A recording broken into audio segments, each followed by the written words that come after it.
నన్ను అందరూ వదిలేసి వెళ్ళిపోయే వాళ్లే, కానీ for the first time in my life నేను ఒకరిని వదిలేసి వెళ్లాల్సి వస్తుంది.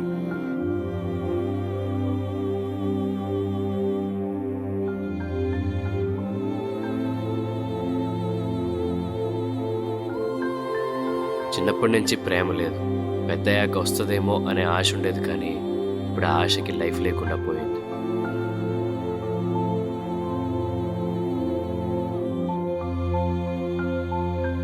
కొంచెం సిమిలర్గా నాది వాడిది ఒకటే స్టోరీ.